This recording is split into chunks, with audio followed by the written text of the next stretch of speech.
Alright, what's good, YouTube? So, making this video because, like myself, when I started Googling this problem, turns out there's a lot of people that kind of experiencing the same thing, which is you're trying to record your Boss Katana via USB and you're getting a really low volume recording going into your DAW. There's a couple of tips, workarounds.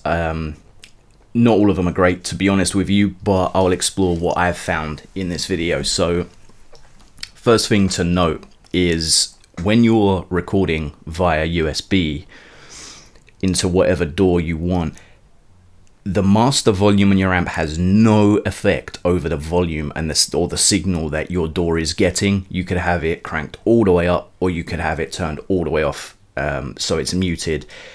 It's not going to have any impact on the signal that's going into your DAW. The channel volume, however, that does impact your level. The higher you've got your channel volume, the stronger the signal that your DAW is going to get.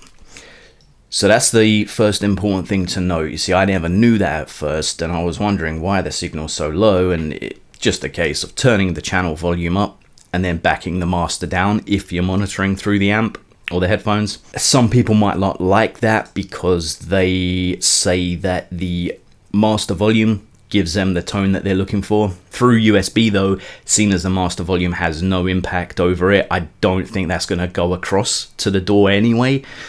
So it might be worth experimenting with the channel volume, getting that up as far as you can. Personally, for a DAW, I use Reaper.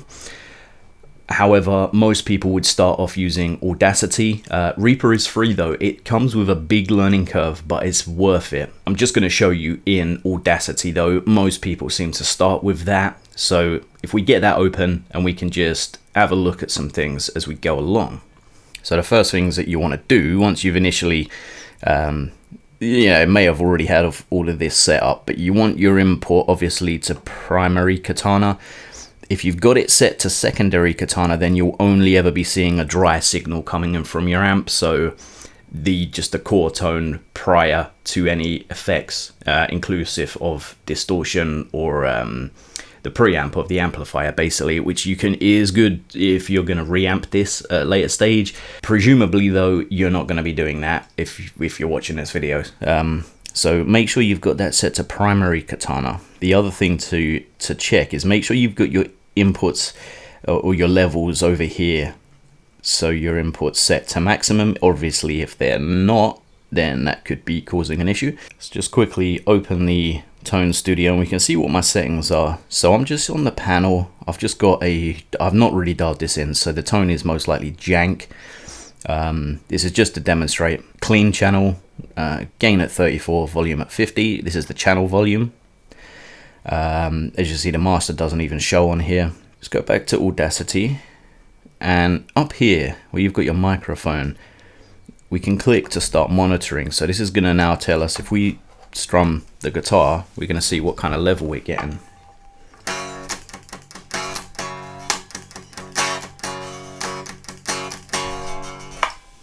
As you can see, this green bar, that was the maximum we was getting. That's at about, it's below minus 30 dB, so that's not ideal at all.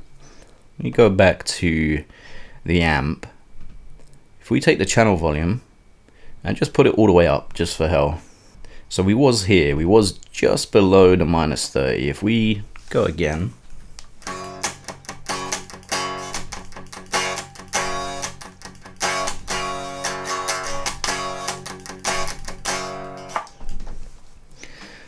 as you can see, we've peaked just below the minus 18, so obviously that has helped. It's still not great, to be honest with you, but it has helped. Now obviously there's a couple other things we can do. Now bear in mind, this is a very, very clean kind of tone that I've dialed in here. Obviously with gain, you're going to get a slight increase. If we go back to Tone Studio, so the gain is quite low, 34. If we just move that up to, I don't know, 60 odd, and then we can see how that has an effect. So he was here just below minus 16. See if it's made any difference.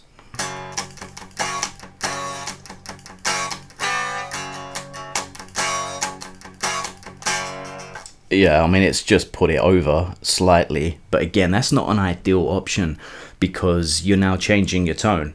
to try and get a decent recording level, right? So what I used to do, to be honest with you, this is one option that we can look at, is just recording with this and then amplifying it after in post. So you can do that a number of ways. You could either do it via some compression, or you could normalize, or you could amplify. Those are all things that you could look at. That's how I used to do it. It adds an extra step, and it's not ideal, because if you're on the fly just wanting to listen back to something you've recorded, it's going to be really quiet until you've then normalized it or amplified it.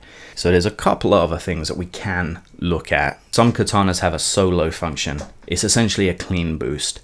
So we could look at turning that up. See, it's not on, but we've got it set at 75 there. So if we just engage that and now see if that makes any impact. So he was here just above -18. Let's go again.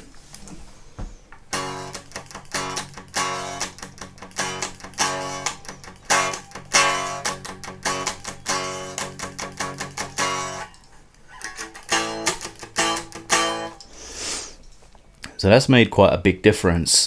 We was getting above -12, which becomes somewhat of a usable signal. So if you've got the solo function, you could employ that. It shouldn't change your tone, and you can adjust it. Now, if your amp doesn't have the solo feature, then what you could do is just replicate it by going into your effects, and we'll find a clean boost.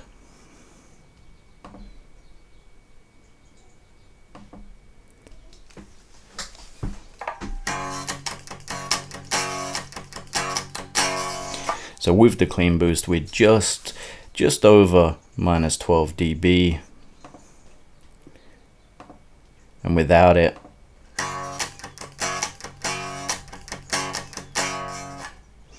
we're at -16. So that's using boosts. Now there is something else you can do as well. Probably should have mentioned this at the start of the video, but if you go into the amp, so